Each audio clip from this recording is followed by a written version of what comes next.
My name is Anna. I moved to a small village 2 years ago with my husband, Max. We wanted to live closer to nature. There's fresh air, a river, and a beautiful forest nearby. It's peaceful here, and we love it. We plan to have children soon, and we think this is the best place for them to grow up. We met our neighbors soon after moving. Their names are John and Lisa. They're the same age as us, and they don't have kids either. We started doing things together. We go on picnics, and sometimes we look for mushrooms in the forest. Life was simple, and everything was great. John works far away. He has to leave for weeks or even months for his job.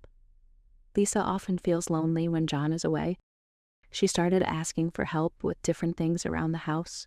Max and I always try to help her. I noticed that she started asking Max for help more and more. She would ask him to fix something in her house or help her with the garden.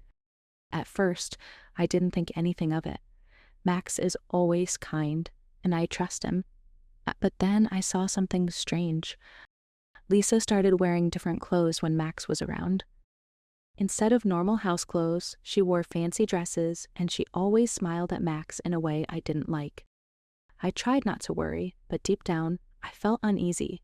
Max didn't seem to notice anything at first. He thought he was just helping a neighbor. But then, he started staying at Lisa's house longer than usual. I would wait for him, wondering what was taking so long.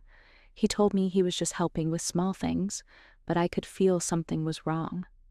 One day, I asked Max, "Why do you spend so much time with Lisa?" He looked surprised and said, "I'm just helping her out. She needs help with her house because John is away." I nodded, but I didn't feel better. I started to watch them more closely. When Max went to Lisa's house, I would find reasons to visit too. I wanted to see what was going on.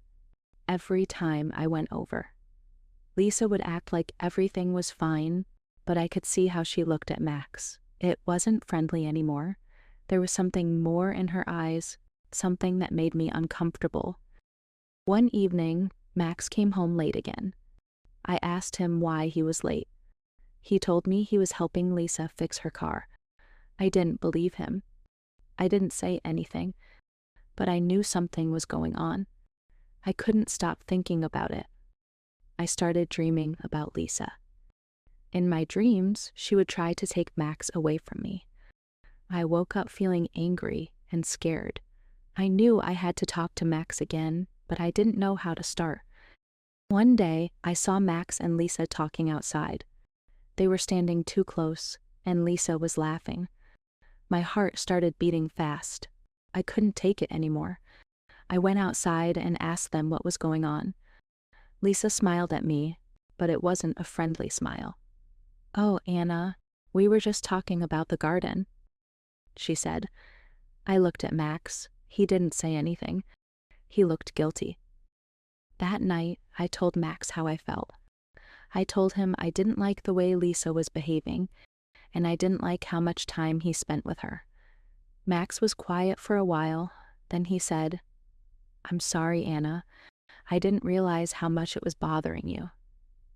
I felt a little better, but I still wasn't sure if I could trust him completely. From that day on, Max tried to avoid Lisa. He stopped going to her house as often, and I noticed that Lisa started spending more time alone. Weeks passed, and things seemed to go back to normal. But I still think about what happened. I trust Max, but I don't trust Lisa. I know she wanted something more, and I'm glad I said something before it went too far.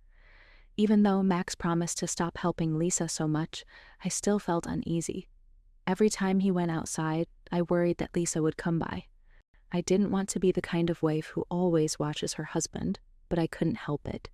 One day, Lisa came over to our house. She had a cake in her hands and smiled sweetly. "Hi, Anna," she said. "I made this for you and Max. I hope you like it." I smiled back, trying to be polite. "Thank you, Lisa," I said, taking the cake. "Is Max home?" she asked, looking around me, trying to see if he was inside. I wanted to say no, but I knew Max was just in the next room.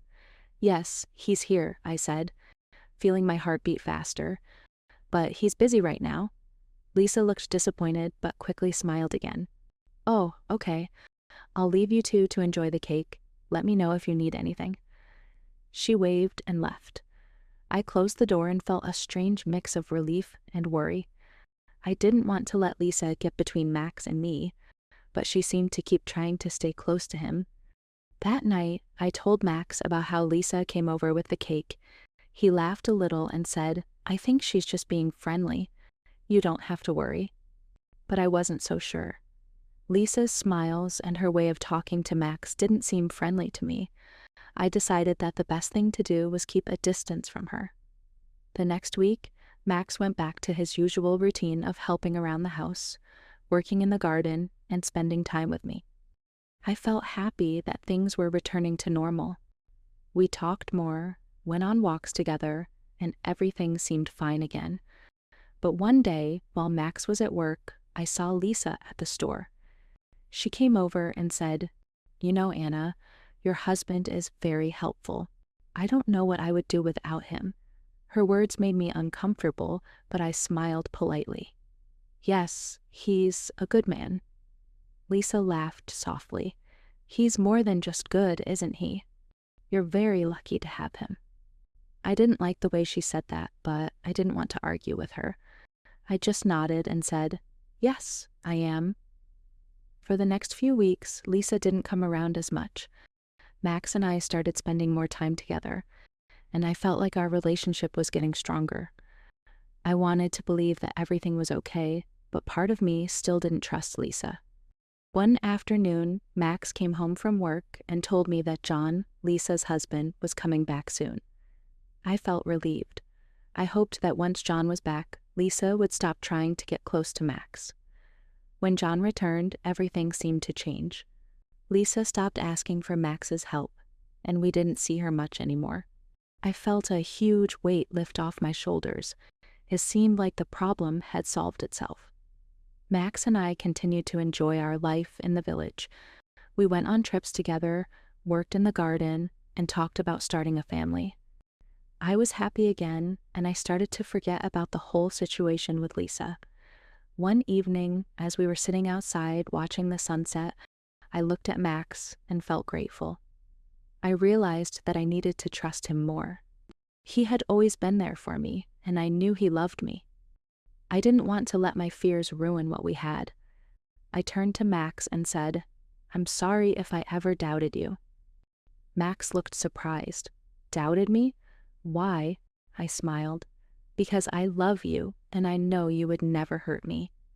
Max took my hand and said, "I love you too, Anna. I would never do anything to hurt you."